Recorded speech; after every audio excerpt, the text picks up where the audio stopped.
जब भी हम जेई एडवांस फिजिक्स के लिए किसी यूट्यूब चैनल की बात करते हैं ना, तो सबसे पहले हमारे माइंड में फ्लैश करता है फिजिक्स गैलेक्सी, क्योंकि इस पे है ना आशीष अरोड़ा सर ने एडवांस लेवल कंटेंट इतने प्रॉपरली अरेंज करके दिया हुआ है ना कि कोई भी स्टूडेंट इस यूट्यूब चैनल को यूज करके एक अच्छी रैंक तो डेफिनेटली सिक्योर कर सकता है, अगर वो कंसिस्टेंट है और अगर वो सही डायरेक्शन में काम कर रहा है। उसके साथ साथ एक स्टूडेंट इस चैनल को गलत तरीके से यूज करके अपनी रैंक को लूज भी कर सकता है। ऐसा मैं क्यों बोल रही हूँ? क्योंकि चैनल पे बहुत प्रॉपरली, अगर हम बात करते हैं ना, बहुत अच्छे से कंटेंट दिया हुआ है एंड बहुत सारा कंटेंट दिया हुआ है। एंड अगर हम अभी की बात करते हैं तो जेई एडवांस में हमारे पास बहुत लिमिटेड टाइम बचा है, एंड इस लिमिटेड टाइम के अंदर हमारे पास इतना टाइम नहीं है कि मैं सारे कंटेंट को देख लूँ, समझ लूँ एंड यूज कर लूँ। ऑब्वियसली लिमिटेड टाइम है तो हमें बहुत सोच समझ के सिलेक्शन करना होता है, बहुत सोच समझ के चीजें सीखनी होती है। तो आज हम वो कैसे कर रहे होंगे, कैसे हमें सही डायरेक्शन में इस चैनल का यूज करना है, वो सारी चीजें डिस्कस करेंगे। सबसे पहले तो जो मेजरली जेई एडवांस के लिए आप ये 3 सीरीज को यूज कर सकते हो ना, बेस्ट यूज करके आप अपनी फिजिक्स के स्कोर को डेवलप कर सकते हो। अब एक इंपॉर्टेंट चीज ध्यान से सुनना कि चाहे वो फिजिक्स हो, मैथ्स हो, केमिस्ट्री हो, उसके लिए आप जो भी रिसोर्स को यूज कर रहे हो ना, उसी रिसोर्स के साथ चलना है। भटकना नहीं है कि मैं यहाँ से भी कर लेता हूँ, यहाँ से भी कर लेता हूँ, नहीं। अगर आप ऑलरेडी अपनी कोचिंग के साथ चल रहे हो, वहाँ पे सही चल रही है चीजें, आपको सॉल्विंग के लिए भी मटेरियल सही मिला हुआ है, आपको पता है कि आपको क्या चीजें करनी है, तो डन है ना, वहां से अपनी फिजिक्स स्ट्रॉन्ग करो। बट अगर लग रहा है कि अच्छे से चीजें और बेटर मिल जाए तो आप इस चैनल को यूज कर सकते हो। एंड ये तीनों सीरीज को कैसे यूज कर सकते हैं वो भी अपने डिस्कस करते हैं। तो देखो अपने चैनल पे आता है तो सबसे इंपॉर्टेंट चीज तो ये, चाहे आपकी फिजिक्स वीक है, चाहे आपकी फिजिक्स स्ट्रॉन्ग है, चाहे मीडियम लेवल है, कोई भी इंसान हो इस चैनल को यूज कर सकता है। कैसे यूज करना है वो डिस्कस करते हैं। सबसे पहले तो देखो सर की जो एक अच्छी बात मेरे को लगती है ना, क्योंकि सर ने ना प्रॉब्लम सॉल्विंग कैसे करते हैं फिजिक्स में वो सिखाया चैनल पे। लाइक अगर आप जेई एडवांस की प्रिपरेशन कर रहे हो तो इंपॉर्टेंट चीज हो जाती है वो एडवांस लेवल थिंकिंग डेवलप करना, वो डीप थिंकिंग डेवलप करना, एंड वो प्रॉब्लम के लिए एनालिटिकल सॉल्विंग स्किल्स डेवलप करना। और वो डेवलप कैसे करते हैं वो सर ने बहुत अच्छे से अपने लेक्चर्स में सिखाया है। एंड आपको दिखेगा भी कि सॉल्विंग रिलेटेड लेक्चर्स आपको ज्यादा मिलेंगे। जैसे अगर मैं यहाँ बात कर रही हूँ तो बूस्टर क्लासेस में सर ने एक प्रॉब्लम जिसमें 15-16 कंसेप्ट लग रहा है उसको सॉल्व किया है। तो जेई एडवांस के अंदर ऐसे ही होता है ना, मल्टी कंसेप्चुअल क्वेश्चन आते हैं, आपसे 4-5 कंसेप्ट एक साथ पूछे जाएंगे, आपको बैक लिंक करना होगा, कनेक्ट करना होगा। तो वैसे ही वो करते कैसे वो सर ने बहुत अच्छे से अपने चैनल पे सिखाया है। चाहे वो बूस्टर क्लासेस हो, चाहे वो वेकअप सीरीज हो। वेकअप सीरीज का मेजर पर्पस था एक्चुअल में वो जल्दी उठने की हैबिट बिल्ड करना, क्योंकि जेई एडवांस के पेपर में स्लीप शेड्यूल बहुत मैटर करता है। अगर आपने नींद अच्छे से नहीं ली तो आपका पेपर 2 खराब होने के like more than 70 to 80% chance होते हैं। क्यों? क्योंकि अगर आपने नींद नहीं ली है, पेपर 1 के बाद आप एग्जॉस्ट हो जाओगे, और अगर आप एग्जॉस्ट हो जाओगे तो पेपर 2 में नींद आएगी, फोकस नहीं बनेगा। इसलिए सर ने ये सीरीज मतलब लॉन्च की थी। एंड सर क्या करते थे कि सुबह 5 AM का अराउंड एक क्वेश्चन लेके आते थे फिजिक्स का, वही एडवांस लेवल का। जो स्टूडेंट जैसे सुबह सुबह उठ के नींद आ रही होती है ना, अब अगर हम माइंड को एक्टिव करेंगे, क्वेश्चन के अंदर ब्रेनस्टॉर्म करेंगे तो नींद टूट जाएगी। तो वही मेन पर्पस था। एंड इसमें अच्छे क्वेश्चन लेके आते थे सर, ठीक है। तो अभी भी जनरली यही है कि वो 5 AM वाली बिल्ड करनी है हैबिट, उसके लिए था। विद दैट आपको एडवांस के सॉल्यूशंस भी मिलते हैं चैनल पे। एंड अब जो इंपॉर्टेंट 2 सीरीज है वो है एक अनियन फिजिक्स एंड एक है बूस्टर चेकलिस्ट। तो अनियन फिजिक्स इज लाइक कि आपको हर एक चैप्टर का डिटेल बिल्कुल बेसिक से, बिल्कुल जीरो से अगर फिजिक्स करनी है ना तो आपको लेक्चर्स मिल जाते हैं अनियन फिजिक्स की सीरीज में। अगर मैं यहाँ से इस वाली को खोलूँ तो ध्यान से देखो कि सबसे पहले तो ये कि मैकेनिक्स है, ठीक है। उसमें हमारा जो 1D मोशन है उसके लिए न्यूमेरिकल डिस्कशन, रिलेटिव मोशन, जो रिवरमैन प्रॉब्लम्स होती है, सारे जो क्वेश्चंस होते हैं जिसपे जैसे क्वेश्चन पूछे जाता है वो सर ने बहुत अच्छे से एक्सप्लेन किया।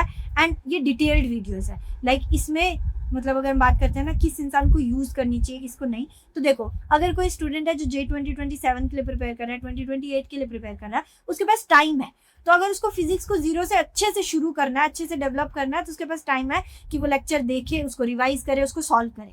क्योंकि इतने सारे लेक्चर्स ये एक चैप्टर के हैं, ठीक है, मतलब एक चैप्टर या 11th के, ठीक है। तो वो सारी चीजें करना ऑब्वियसली आसान नहीं है, अभी टाइम नहीं है, तो हमें टाइम को ऑप्टिमाइज करना है, ठीक है। तो देखो अगर मैं इसमें से बता दूं कि सर ने इसमें कैसी चीजें यूज किया है, कैसे बताया है, तो देखो अगर मैं पुली ब्लॉक कंस्ट्रेंट क्वेश्चन, तो देखो इसमें सर ने किया क्या है ना कि शुरू से अगर मैं दिखाऊं, देखो बिल्कुल बेसिक प्रॉब्लम जो बिल्कुल शुरू में पढ़ते हैं हम 11th के, कि पुली में वर्क कैसे करती है चीजें, फोर्स कैसे लग रहा होता है, वहां से स्टार्ट करके उतना बेसिक लेवल से स्टार्ट करके धीरे धीरे लेवल अप किया है। 2 पुली आ गई, उसमें डिस्प्लेसमेंट कैसे होगी, कैसे सोचते हैं, फिर ऐसी सारी चीजें, टेंशन को कितनी लग रही है, कैसे लग रही है, वो सारी चीजें बताइए। ऐसे ही करके हर एक लेक्चर में।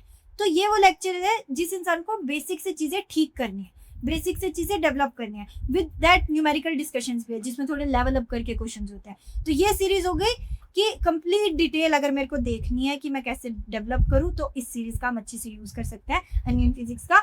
अब इसके अंदर हमारे पास टाइम नहीं है कि हमने सारे एक एक चैप्टर के ये 7-7, 8-8 लेक्चर सब देख पाए।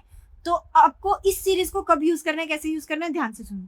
अगर आप कोई फिजिक्स का कंसेप्ट कर रहे हो एंड अगर आप बेसिक्स में अटकते हो कि आपको नहीं पता है कि पुली के बारे में सोचते कैसे हैं, या आपको समझ आया कि ये प्रॉब्लम है, इसमें मुझे समझ नहीं आ रहा, तो आप इस पे आ सकते हो। लाइक आप किसी एक प्लेलिस्ट पे आ सकते हो, ठीक है। और प्लेलिस्ट में एक अच्छी चीज क्या है कि आपको मतलब दिया हुआ है टॉपिक का नाम साथ साथ, तो स्पेसिफिक उस टॉपिक पे जाओ, उसके अंदर भी आपको टाइम स्टैम्प मिलेंगे, तो टाइम स्टैम्प पे जाके डेफिनेटली इस चीज को आप तभी यूज करोगे जब आप बेसिक्स में अटक रहे हो, तो आप स्पेसिफिक पॉइंट पे आके उस चीज को देख के अपनी चीजों को अच्छा कर सकते हो। अगर कोई डेफिनेटली 2027 2028 का स्टूडेंट है तो वो इस सीरीज को 0 से एंड तक फॉलो करके अपनी फिजिक्स को एडवांस लेवल तक स्ट्रॉन्ग कर सकता है। डन।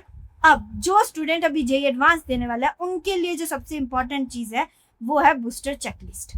देखो बूस्टर चेकलिस्ट जो सीरीज है ना, इसमें सर ने हर एक चैप्टर के लिए जो इंपॉर्टेंट कंसेप्ट होते हैं जो हमें जेईई एडवांस के लिए चाहिए होते हैं उनकी रिवीजन करवाई है। तो जैसे जेईई मेन में नहीं होता था कि मुझे अगर फुल सिलेबस रिवीजन करनी है तो मैं फॉर्मूले रिवाइज करती थी, पीवाईक्यूज देखती थी। अब एडवांस में चीजें अलग है। एडवांस में ऐसा तो है नहीं कि मैं फॉर्मूला रिवाइज करूँ और मेरी बात बन जाए, नहीं, मुझे वो डीप थिंकिंग के लिए मुझे वो कंसेप्ट रिवाइज करना है, और मुझे कंसेप्ट रिवाइज करना है तो मुझे पता होना चाहिए कि सोचते कैसे है। तो वैसे ही सर ने इसमें हर एक चैप्टर की, और देखो ऐसा भी नहीं है कि एक एक चैप्टर की बहुत सारी वीडियोज है, नहीं।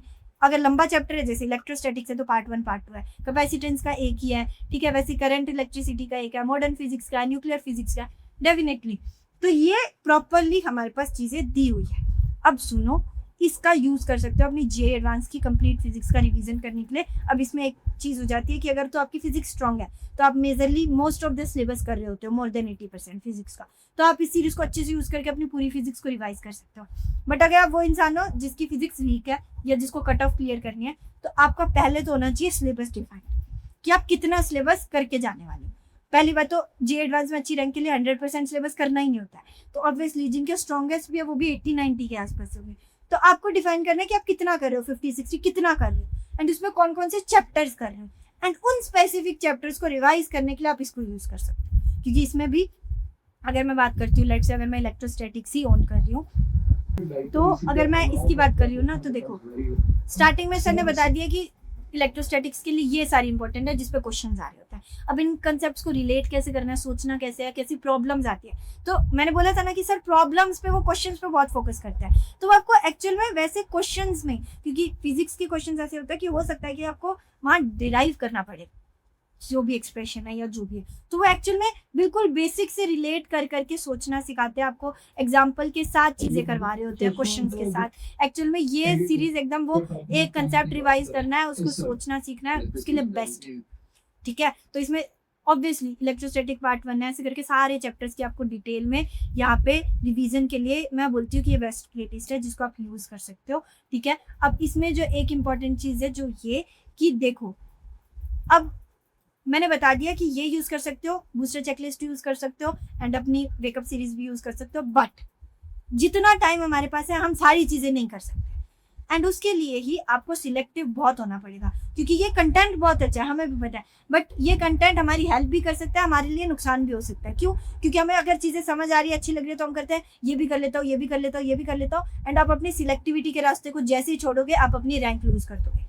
सिलेक्टिव होना मैंने डिसाइड किया था, क्योंकि बहुत बार ऐसा होता है ना कि हमें लगता है कि मुझे अब तक ये कंसेप्ट समझ नहीं आ रहा था, इन सर से आ रहा है तो मैं ये चैप्टर भी कर लेता हूँ। क्यों? टाइम नहीं है हमारे पास। जो कंसेप्ट, जो सिलेबस डिफाइन किया पहले उसको अच्छा करो, एंड ऑब्वियसली सिर्फ फिजिक्स नहीं है हमारे पास, केमिस्ट्री मैथ्स भी है। तो इसलिए करना क्या है कि देखो ध्यान से, मेरे पास कंटेंट है और मुझे इसको ऑप्टिमाइज करके यूज करना है। अभी के लिए अगर मेरे को जेईई एडवांस की फिजिक्स रिवाइज करनी है, मैं बूस्टर चेकलिस्ट को अच्छे से यूज कर सकती हूँ अगर मेरे पास कोई रिसोर्स नहीं है रिवीजन के लिए, तो ठीक है। अब अनियन फिजिक्स को अगर मैं बेसिक्स में अटक रही हूँ तो एक लेक्चर प्रेफर करने के लिए मैं आ सकती हूँ, मुझे सारी चीजें देखने की जरूरत नहीं है। एंड अब जिनकी स्ट्रॉन्गेस्ट है फिजिक्स, उनको सॉल्विंग के लिए क्वेश्चंस चाहिए होते हैं, तो आपके लिए अवेलेबल है कि अगर आप ऑलरेडी बुक्स कर रहे हो, तो जैसे सर की भी जो जेई एडवांस के लिए इलस्ट्रेशन वाली बुक्स है, उसके लिए भी आपके लिए एक जो बोलते हैं ना बुक रिव्यू लेके आ रहे होंगे एंड बता रहे होंगे कि आप उसको कैसे यूज कर सकते हो। बट अगर आपके पास ऑलरेडी कंटेंट है कि आपके पास मॉड्यूल्स है या कोई बुक है, तो आप उससे सॉल्विंग करो। विद दैट यहाँ पे भी अवेलेबल है कि आपके पास अच्छे क्वेश्चन, यहाँ पे वेकअप सीरीज में भी सर ने अच्छे क्वेश्चन दिए हुए हैं एंड बूस्टर क्लासेस में भी है, तो उनको सॉल्व करो। पॉइंट ये है कि आप कर सकते हो बट आप सब नहीं कर सकते, तो आपको पहले खुद सिलेक्ट करना पड़ेगा कि आपको लग रहा है कि नहीं मेरे पास सफिशिएंट अमाउंट ऑफ क्वेश्चंस है प्रैक्टिस करने के लिए, तो कोई जरूरत नहीं है एक्स्ट्रा क्वेश्चन सॉल्व करने की, वही सॉल्व करो। ठीक है, अगर आपको लग रहा है कि नहीं है मुझे चाहिए, तो आप इसको यूज कर सकते हो। विद दैट रिवीजन के लिए अगर आपके पास कंटेंट है तो कोई जरूरत नहीं है, बट लग रहा है तो आप बूस्टर चेकलिस्ट को यूज कर सकते हो। तो पॉइंट ये है कि आपको डिसाइड करना है कि आपके पास चीजें हैं कि नहीं है तो आपके लिए ये बेस्ट रिसोर्स हो सकता है। बट और भी है कि अगर आप कोई और चैनल को भी फॉलो कर रहे हो तो डन है ना, आप उनके साथ एंड टू एंड चलो।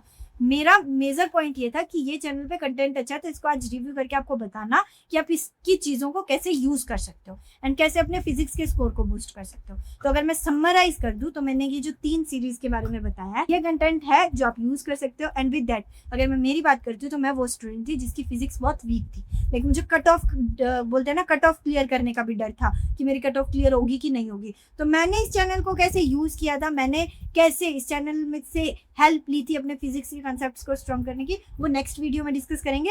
अभी के लिए आपको बता दिया कि आप इसको कैसे यूज कर सकते हो, वो करो। विद दैट फिजिक्स में अगर कट ऑफ क्लियर करने का डर लग रहा ना, तो एक इंपॉर्टेंट चीज कि कट ऑफ क्लियर करना कोई मुश्किल काम नहीं है। ठीक है, क्योंकि अभी रिसेंट में जो वीडियोस गई है ना, अगर आप बीइंग i10 पे देखोगे तो आपको सामने सामने पेपर सॉल्व करके दिखाया है कि आप एक पेपर में से 20 मार्क्स इजीली ले सकते हो, और बल्कि कट ऑफ होती है हमारी 10 के अराउंड। ठीक है, टफ पेपर है तो 5 चली जाएगी या 7-8 चली जाएगी। तो इजीली आप फिजिक्स के पेपर में, चाहे वो 2024 का पेपर हो 2016 का पेपर हो, वो दोनों वीडियोस जस्ट अपलोड हुई है, उनकी जो लिंक्स है वो डिस्क्रिप्शन में होगा, उनको देख सकते हो। एंड आपको वो होता है ना कि आपको खुद लगेगा कि कितना आसान है कट ऑफ क्लियर करना। एंड वो जेईई एडवांस के पेपर है जिनमें आपको दिखाया गया है कि कैसे आप क्वेश्चन सिलेक्शन करके इजीली कट ऑफ क्लियर कर सकते हो। तो वो कैसे कर सकते हो वो आप अच्छी से देख सकते हो, एंड उससे आपका वो कट ऑफ वाला डर भी खत्म होगा। विद दैट मैंने कैसे किया था, मैंने कैसे कौन से चैनल्स यूज किए थे, वो सारी चीजें आगे डिस्कस कर रहे होंगे। अभी के लिए चलते हैं, take care, bye bye, all the best.